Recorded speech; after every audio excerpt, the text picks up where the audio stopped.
everyone's good to go? You're all comfortable? I feel like I'm about to be interrogated with this light, but it's fine. So welcome to Come As You Are. This is the first time we've ever done this Microtalk session, so thank you for coming along and being my guinea pigs.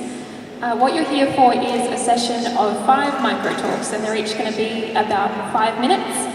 It's like a rapid-fire wisdom dump that answers the most frequently asked question on games conference panels, which is, how did you get into games? Very few paths to your dream job, or even any job in games, are direct. They come with hardships and curveballs, personal and professional challenges, and most of the time, the role you end up loving is not the role you anticipated. The aim of Come As You Are is to tell those stories, so to highlight the weird and wonderful ways we have to carve our own paths in this space, and what these long and winding trails end up contributing to the games that we make, the stories we write, and the communities that we build. With me today are some remarkable makers of stuff. I think is probably the best way to say it, and pretty soon you'll get to hear from them directly about exactly what they do, how they do it, and why they do it. But before all that, if you'll bear with me for a few minutes, I have a pretty weird story to tell you. My name's Ali, but it's also Eve, and sometimes Yennefer, and some of you might know me better as Velma, so if you just kind of yell any kind of indistinguishable vowel sounds at me, I'll probably answer. Is that going away? I spent too long on this neon sign for you guys not to be able to see it. So it's nice to meet you all. Right now, my job is as the project lead of an indie studio here in Sydney called Robot House. There's about 10 people on our team on any given day, and about a month ago we released our first game. And I'm proud to say that I'm still alive. So here's my story. It's a weird story I have to tell you. This one time I was in Seattle at PAX Prime. It was still called PAX Prime then, I think. I'm at the convention and I'm sitting side saddle on a giant stuffed unicorn. So flanking me on either side of this unicorn are these 2 giant TV screens showing a video of Conan O'Brien having sex with a character that looks exactly like me. And that was my first job in games. And that's it, good talk. I should probably explain that. So the way that I broke into the industry was through cosplay. Are there any cosplayers? Yes. Hello, fellow weirdos.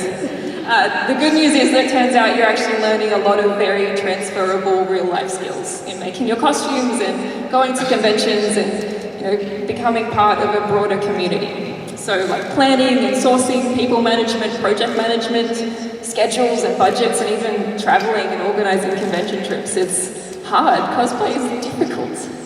So becoming a professional cosplayer, which is doing cosplay and cosplay adjacent things full-time in order to pay your bills and support yourself, was even more obscure back when I started doing it than it might seem to you now. Crowdfunding and Patreon, for example, were basically completely unheard of at the time. And online personalities selling any kind of merchandise was a very hot topic to debate.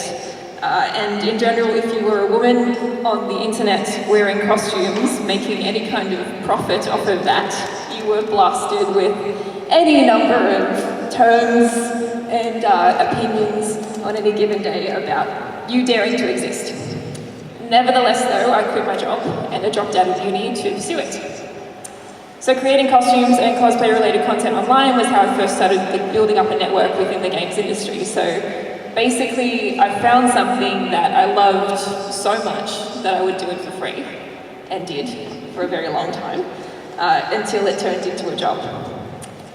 So by the end of my time cosplaying full-time, I'd worked for companies like Blizzard and Microsoft and Hi-Res and CD Projekt Red, and with each gig I was kind of getting closer to this realization that games was really what I wanted to do, and that's where my passion really lied.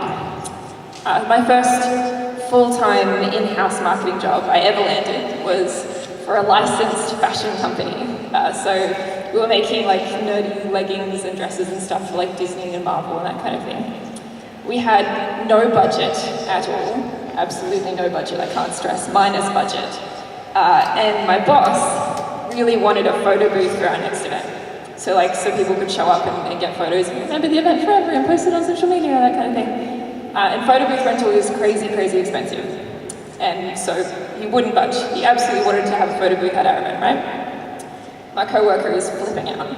So I just sort of trekked off to my old friends, Bunnings and Spotlight. And I bought a bunch of PVC pipe and fluorescent lights, curtains, hot glue, clamps, and I got my Dremel and my sandpaper out, and I built a photo booth that night in the car park outside the office. Using the same skills that I'd learned, making my Nova costume from StarCraft. The point of that story is that sometimes you don't know what you know. And having a diverse resume really is a strength, and often in ways you could never possibly predict. Self-imposed limitations is what I'm talking about. So it's something you see a lot in people who are hoping to break into a different area, whether it be a completely different industry or a different discipline within where they already work. Does everyone know that 16 personalities test? Some people getting some nods. So for anyone who doesn't, it's like a test you can take online that basically combines all of these theories of psychological types and traits and spits out a bunch of letters that categorizes your very complex and fluid human existence into a nice little box that makes sense. Whether or not you think it's accurate or valid or not, it's a good exercise to do, especially if you do it over a long period of time to kind of take stock of the changes in your responses and how you've grown and changed as a person. Anyway, the point is that there's a personality type called the advocate, or INFJ personality. Apparently these people make up less than 1% of the population. And this is the description I have here from the website of these people. So it says, as diplomats, they have an inborn sense of idealism and morality, but what sets them apart is their accompanying judging trait. I made that sound worse than it is. INFJs are not idle dreamers, but people capable of taking concrete steps to realize their goals and make a lasting impact. I think that every creative team needs one of these people. So someone who will look at the raw materials and look at the big dream and start building a bridge between those two things. Start carving that path, whichever of those two that it may be.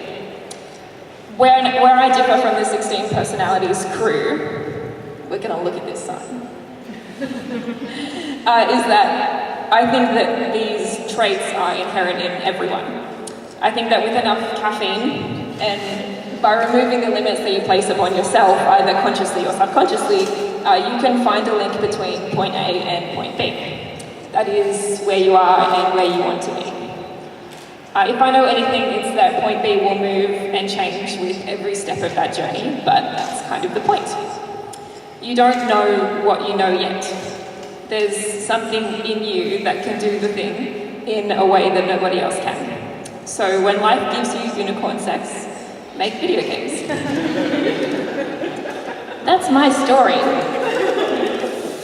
So I'm going to pass this on to hear from Pendergast. So V is the managing director of Stir Fry Studios, who have just released the incredible Symphony of the Machine. If you haven't played it, you need to play it. They also have a booth here, so you have no excuse. You have to go immediately after this. It's that way, you can't miss it. Hi, alright, so giving a 5-minute micro talk really embodies the two skills that got me where I am in the games industry, which is talking really fast and being really convincing. And that's all I got. I'm not a dev. I worked in telco for 13 years doing technology go-to-market. And game devs, if you talk to them, say how hard it is and how soul-destroying it is, try working in telco because everybody hates you all of the time. And don't ever say that you work in telco at dinner parties because people hate you more and then they tell you their problems with their carrier. So I worked for every major telco in Australia in one form or another at some point. I worked for a mobile phone manufacturer and a logistics company that specialised in all that. And I've got to be honest how much that really royally sucked. So in the mid-2000s, living in Perth, there was an overseas studio from the US that came in and set up a subsidiary studio in WA after some tax incentives from the government. And during global financial crisis version 1.0, they decided to F off back to the US, not pay anyone, and they still owe my partner and I $25,000 in our super. So that was really awesome. But what that did is that it was kind of like the school band, and all the game-making peaks in Perth were all working for that company at one point. And when they left, and taking the servers with them, it left all these little disparate teams making games around Perth and not really getting anywhere because there's no government funding for programs like in Victoria or Queensland to speak of. There's no industry investment. So I thought, what I can do, because I'm really good at selling a bunch of things to a bunch of people, is that I can make a little publishing group. And I was very, very wrong.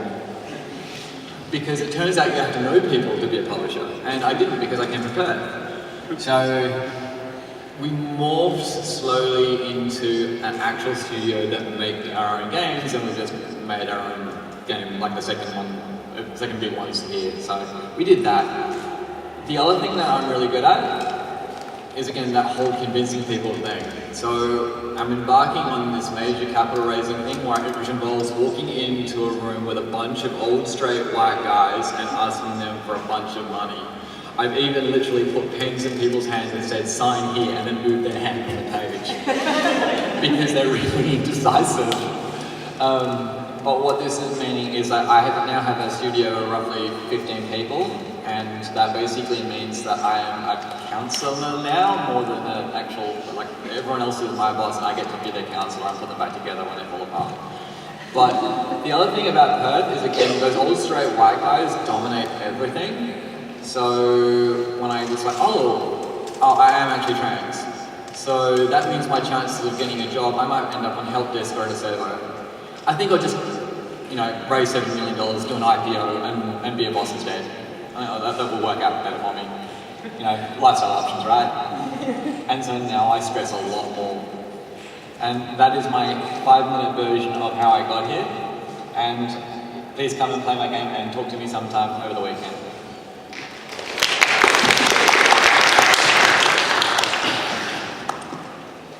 So this event is titled Come As You Are, and that got me thinking, well, what am I exactly? In 1986, I was born in New York City and lived for the first few years of my life in public housing, a public housing estate in the South Bronx. And I was the first child in a Puerto Rican working class family. I grew up to be one of the few people in my very large family who ultimately went to college, and the only one who went for something other than nursing.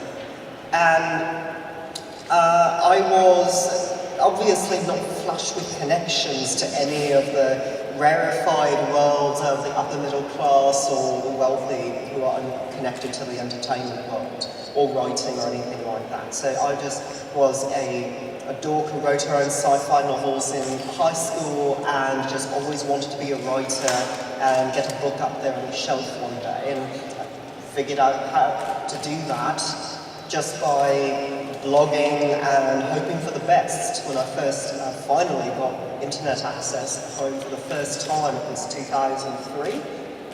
And I just blathered about politics on LiveJournal to all of an audience of 4 or 5 people who were nice enough to indulge me by regularly commenting and making it so that I could pretend people cared what I thought. But it was a good bit of practice for actually writing for an audience and writing in a way that emulated the newspaper columnist that I loved so much.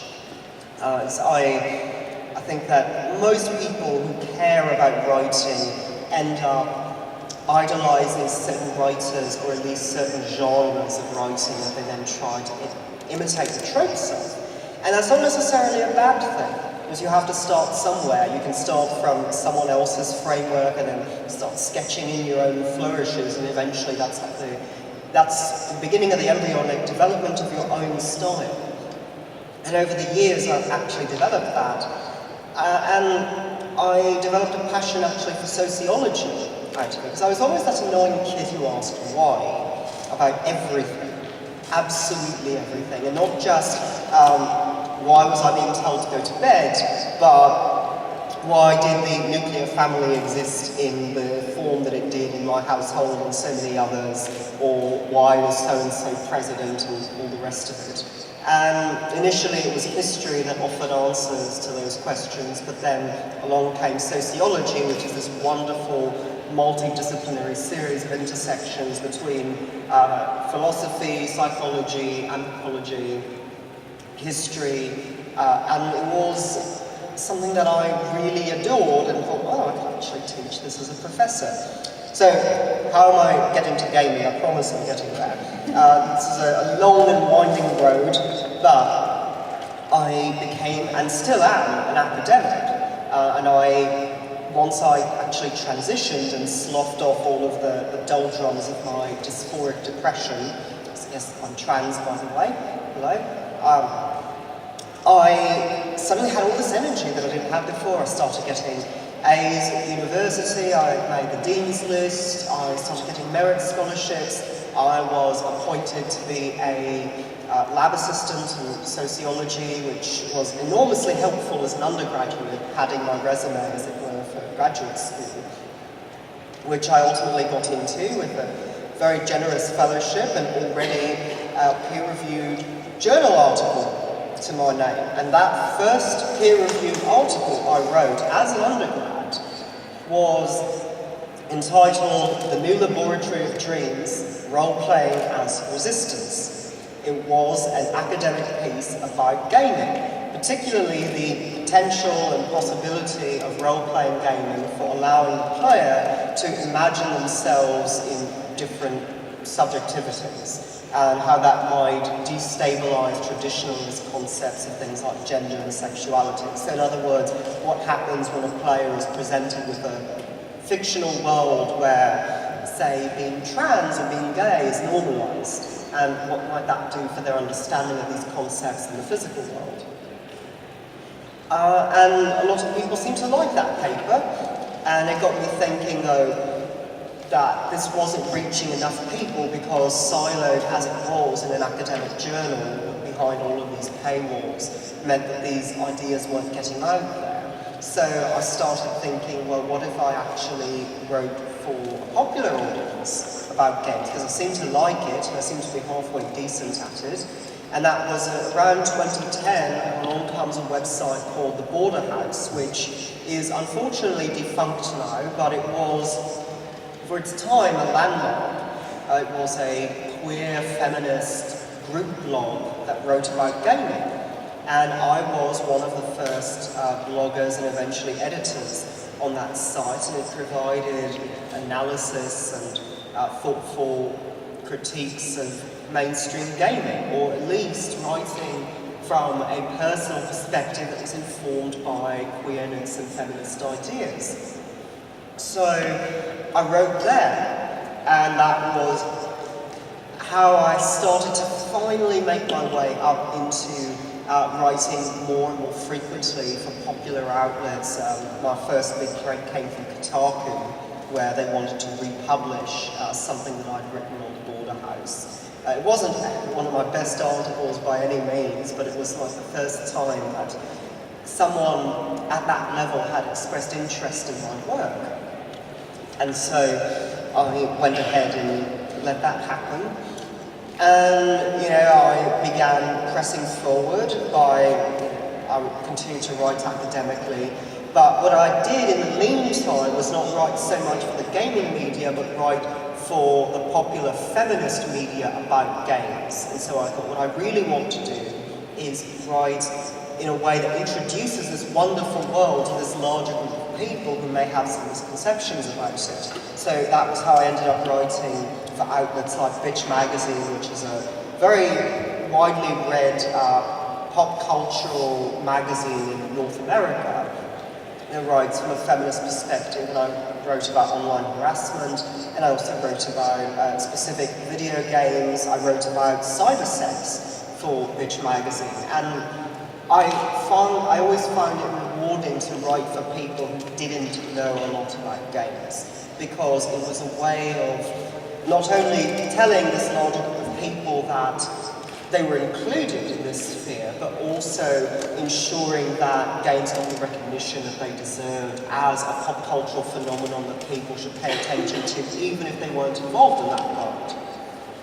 So I did that for a while, and then I started writing op-eds for Polygon because they began a more concerted effort to get people who weren't the same straight white cis male voices. And so I wrote a few op-eds for them, and then things really began to take off for me in terms of writing popularly in gaming. I wrote for Polygon, Kotaku, Offworld, when that was still a thing. I just kept on writing and writing. And it was happening at around the same time that Gamergate took off. So it was late 2014, and I thought, well, I could quietly tiptoe out and no one will miss me, and then just retreat into the ivory tower and forget about all of this, because it seems like as good a time as any to say, well, actually, maybe this whole gaming thing isn't working out. But I said, no, sod that, I'm going to write about games more than ever for a large audience. And I committed myself to that. And so I kept submitting pitches everywhere I could in the gaming press, and that included Pace Magazine, certainly was one. And I just thought, this is what I want to be doing, I'm not going to let anyone scare me away.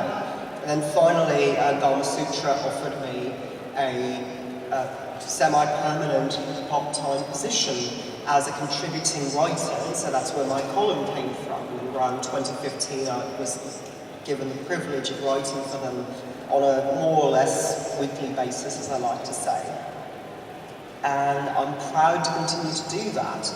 But what's fascinating for me was that actually led to finally breaking into writing for games themselves. Just this past year, in my capacity as a critic, people liked my work enough and were intrigued by various ideas that I had, that I was finally offered the opportunity to write for tabletop role-playing games, including Eclipse Phase, which is available to be played here, and also was one of the games I wrote about in that first academic paper, which was how I was introduced to the folks at Eclipse Phase, because they were rather chuffed that I praised them so much in Women's Studies Quarterly. So that was where I made that first connection. All these years later, I ended up contributing the gender, sex and sexuality chapter for the second edition, whose Kickstarter is going on now. And I also contributed to Pathfinder and to an independent RPG. And it feels like things have come full circle, where I was like this academic sort of writing from the outside, very detached, and as I made my writing more and more popular, in the sense of writing for a wide audience rather than an academic one, I've been slowly, being reintegrated into the bosom of the gaming world. And I'm quite happy to be there. I wouldn't be anywhere else. It was a long and meandering journey to get from where I grew up to being able to travel more than once to Australia to talk about and play video games. But I wouldn't have it any other way. And there was a certain unlikeliness to certain aspects of my story, and I look back and think I'm very lucky, but I'm glad to be here with all these wonderful people. I suppose if I have to be really cheesy about it, I write about games and you can too. So, thank you. Thank you, Katherine. So next up is MSU, who is the community engagement manager for EA Fire Monkeys in Melbourne, and comes from a background of being a geneticist and microbiologist. Yeah. Tell us about that. So my journey into the games industry, I must say, was sudden, unexpected, and unorthodox. So going back a bit of my history, games has always played a part in my life. One of my fondest and earliest memories relating to technology was my dad showing me when I was very young on an old Commodore what EXE was. And that was the first thing I learned about a computer, was that .exe was a program. The first program I happened to boot up was Space Invaders, and I loved that game to death. However, even though I've been playing games through my life, I never imagined it as a career. I started out wanting to do music. I played violin, piano, I sang.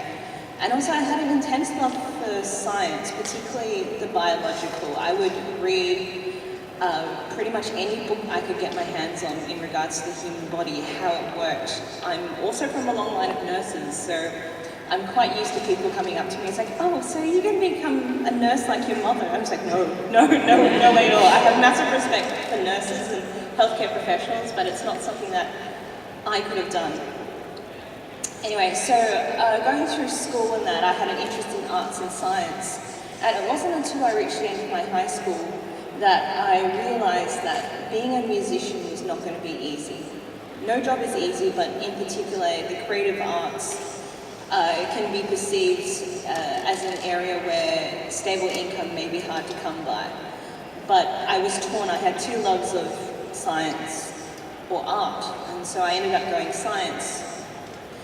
I ended up doing a degree, a bachelor's degree of biological sciences, double majoring in genetics and microbiology. I also have a background in human anatomy and biochemistry and a research degree in pharmaceutical sciences, majoring in human medical genetics. So it's quite a mouthful. So I was determined to become a doctor, really. In my teenage years, I was just like, this is what I want to do. I am, maybe this sounds a bit strange to people, I am fascinated by disease, the epidemiology, the pathology.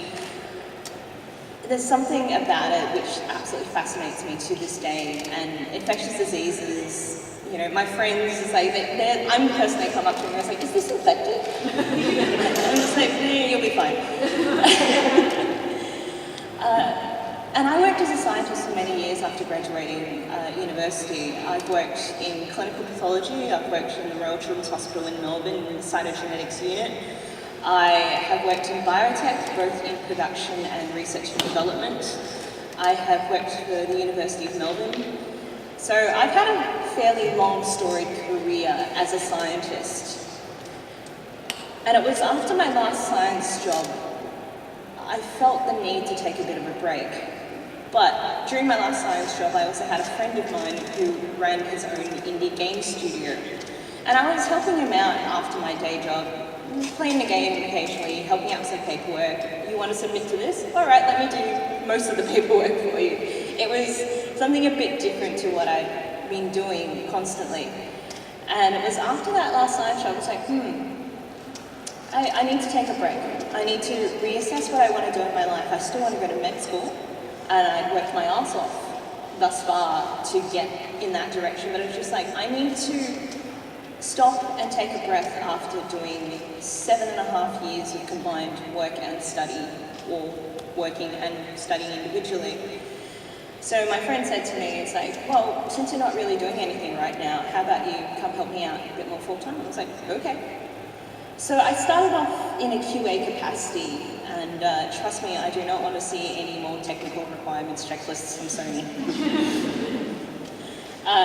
So that was certainly interesting. It kind of gave me this window, this insight into the games industry, particularly in Melbourne, because I was based out of the arcade, which is an amazing place, and I was very fortunate to be there.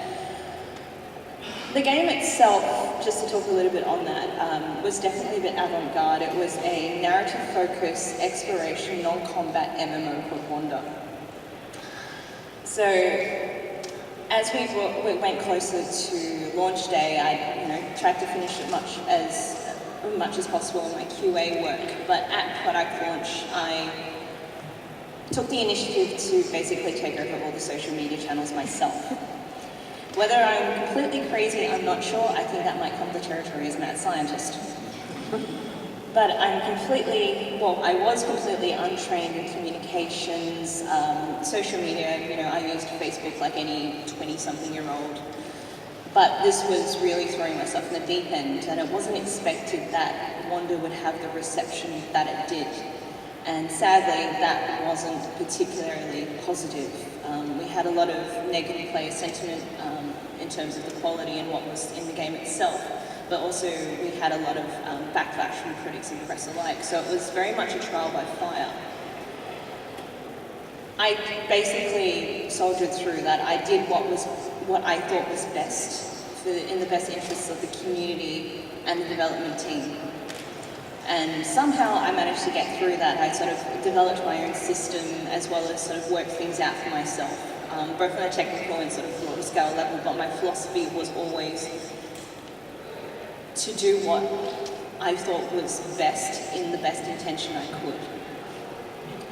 It was actually after that experience, I'd left the project, but because it was such a trying time, I kept a Word document on my computer where I'd just write down what I was feeling and thinking. It was sort of like a brain dump for myself to stop myself going insane, because I was literally working 16, 18-hour days. There was a stretch of a couple of weeks I'd consistently only get about 3 to 4 hours sleep a day. And it was after I left the project, I looked at this Word document, and one of my friends happened to read it over my shoulder and said, hey, this is actually a really interesting perspective, because it's quite often we hear, it's like, oh, you know, how good games are, and it's like, oh, this particular indie game made it big, but for every indie game that is even a moderate success, there are probably 500 or more that don't get that success. So it's interesting to hear it from a different point of view, that behind-the-scenes thing, that post-mortem that people might not be aware of. And so I deliberated a little bit and wasn't sure what to do about this. But with some encouragement from friends, I cleaned it up, I edited it, and I sent it off to be published, just on the off chance someone might want to hear my story and hear a different point of view. And Kotaku Australia picked it up and published it. And from there, Kotaku US picked it up and published it, and Massively OP and read it. It was partially translated into German. So it went a little bit viral, which was the last thing I expected. So that took me aback a little bit. However, it was that opportunity that made me think, so you did this thing, Emma. What did you get out of it? Did you actually enjoy it? And I found I actually really loved it. Despite the late nights, the sometimes abuse, the rough patches, I found something deeply fulfilling and enjoyable in that human interaction. Now, don't get me wrong, I love science, but one of the things about science is that it can be quite isolating. And I'm quite an outgoing social person. And I sort of found that scratched my itch in terms of communications and community management. And so I thought, what the hell? Let's give this a shot.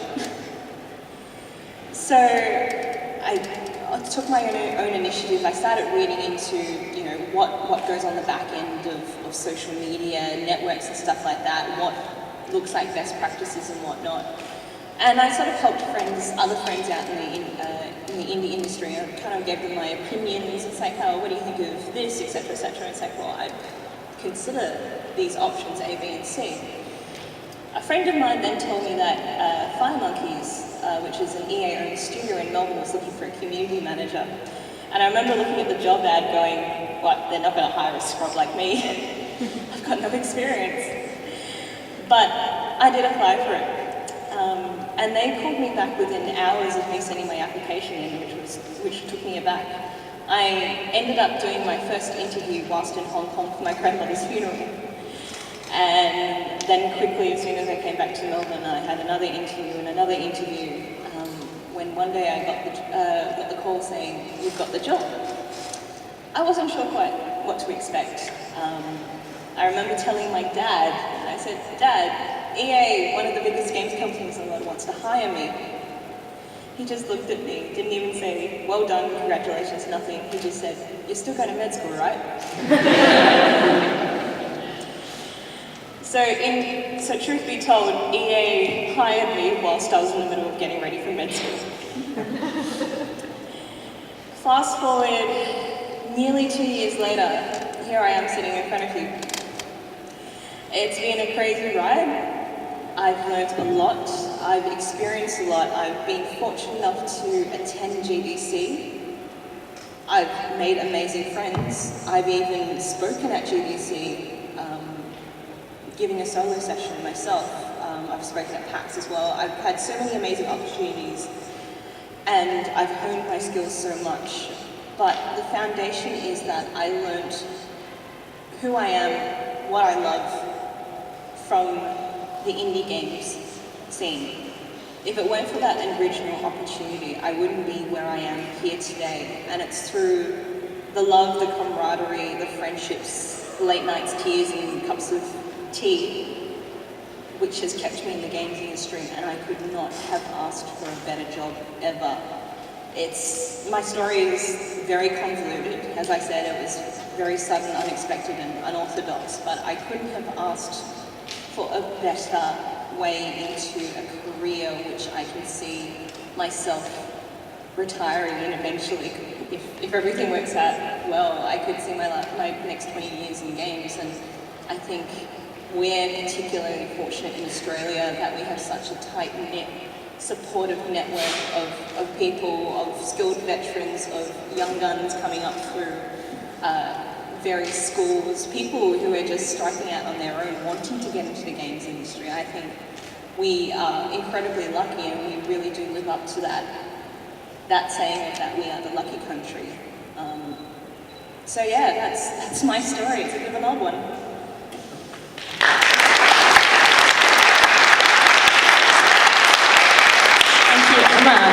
So lastly we have Dan Hines. Dan is a game designer at Sneaky Bastards and comes to games from journalism in rather an unorthodox transition. So Dan, do you want to tell us about that? Yeah, that's right. Currently I'm a game designer at Sneaky Bastards. We're making a game called Wildfire. I think it's actually on display at one of the IGDA booths. I haven't actually had a chance to see it yet. Prior to that, I was the Australian editor of GameSpot.com.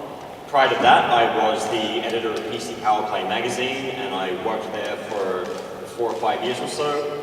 Prior to that, I was repairing FPOS terminals on an assembly line, so, you know, whatever.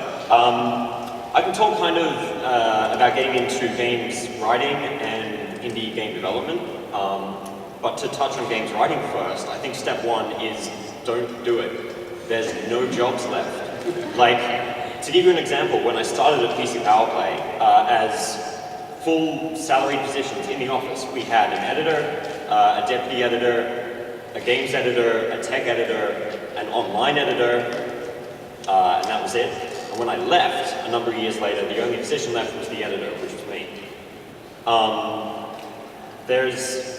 You can't just be a games writer anymore. The way the industry is at the moment is you need to be a multimedia content creator. You need to jump onto YouTube and Twitch. You need to have a podcast, all in addition to actually writing as well.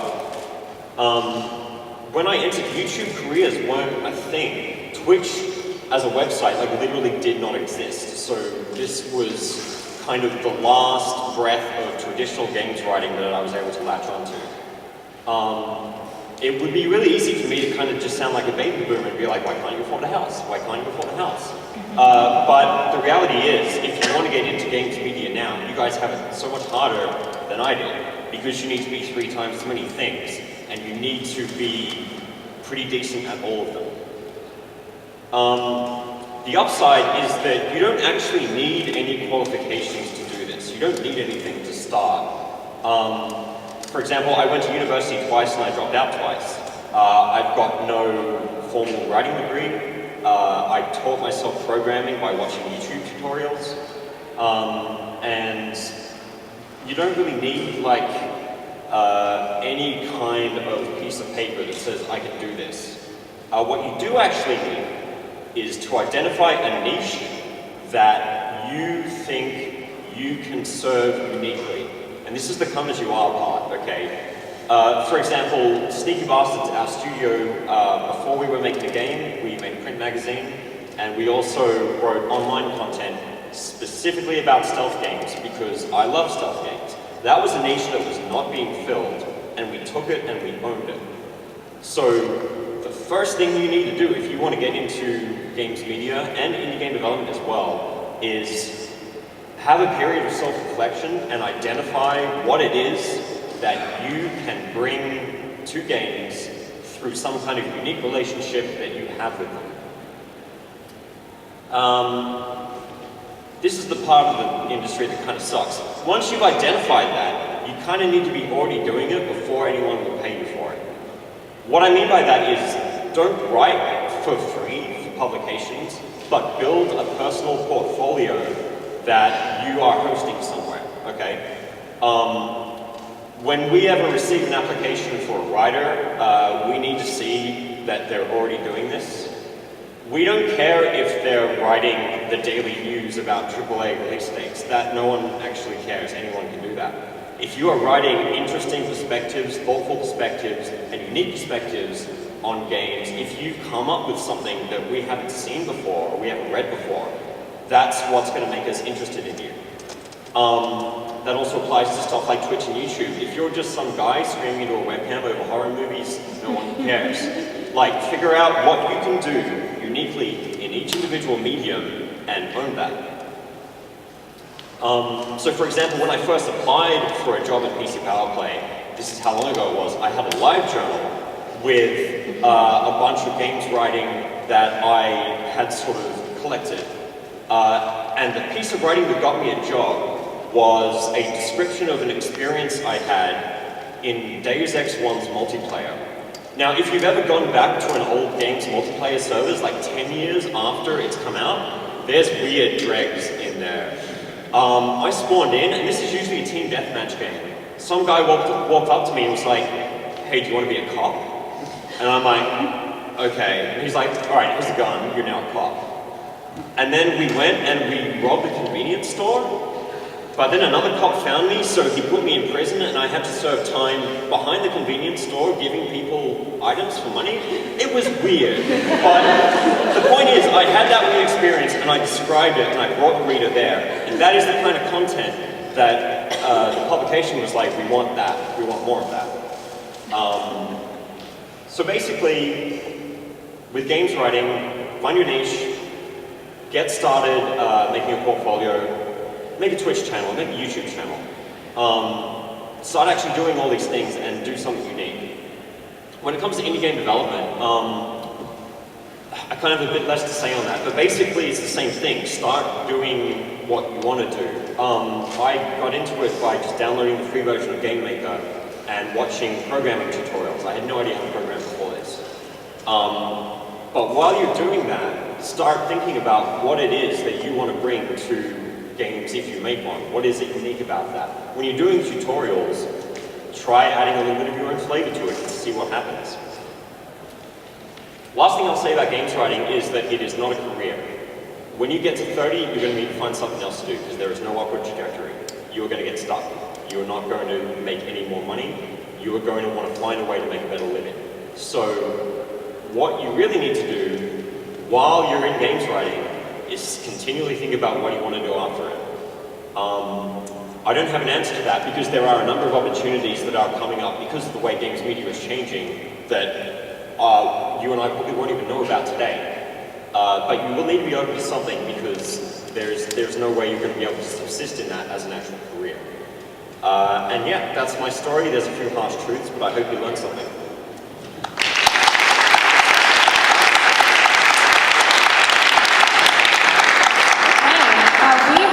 About 10 minutes left. So if anyone has any questions for any of the speakers, if anything confused you, or if you weren't clear on anything, or if you want to know more about any of the amazing breadth of topics that we've covered here, please just chuck your hand up and we'll try and answer it for you.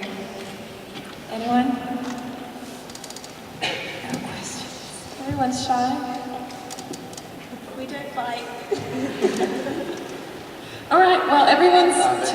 Oh, there's one up there? Where are you hiding?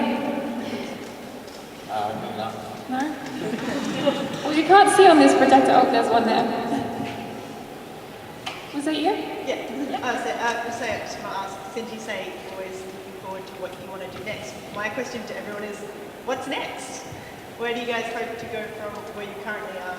considering you told us where you've come from, do you guys have any aspirations for where you see yourself in the future? What's next?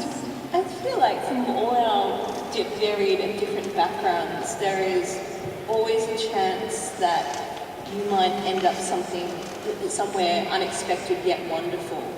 So although I can't speak for specifics for members of the panel, I think any answer basically boils down to just take a chance. You don't know where you're going to end up. Me personally, we'll see. So for me, at least, I know my answer is trying to survive releasing another game. We launched a game called Hula Bear on iOS about a month ago. It's a silly, adorable little mobile game that was the direct result of everyone in the office liking a particular GIF that we saw online. It was like, we could make that, let's turn that into a game. And quite out of contrast to that, we're working on something else that I can't tell you anything about at the moment, but we've just moved into production on it. It's very different to Hula Bear. And it is probably the most sort of personal and intimate thing I've ever created. It's terrifying, and you're all hopefully going to get to play it very soon. So that's what's next for me. I want to make another studio because having one is not enough. I really like building things out of Lego bricks, and Perth is going to get, it's a small city, there's 2 million people there, there's a critical mass, and I can only build something up that big. So I figure I'll probably move somewhere else and start another studio on top of the one that I already have. So that's what's next. For me, writing is not what I do, it's who I am. So, in some capacity or other, I should always be writing. And I'm still working on my PhD, so I may end up full-time in the academy, or I may get a writing job elsewhere. I don't hold out any great hope of a full-time position specifically in games media, partially because they just don't exist anymore, to the extent that they do, often involve lots of rather demeaning writing, like writing quick hit blog posts about the latest press release that got farted out by a major AAA company. And that's not what I want to do with my life, or my pen, but I will always be writing in some capacity around technology and politics, and we'll just see where I end up landing, but I'm always running somewhere, so. Yeah, I mean, like, we're going to be releasing Wildfire sometime this year, and depending on how well it does, that's going to change what I can do next. My ideal scenario is to at least own enough to make a second game. If that doesn't happen, then I'll have to think about it when that time comes. Sorry for jumping you or whatever. All right, thank you so much everyone for coming along, and thank you to all the speakers for sharing your stories with us, and have a good year.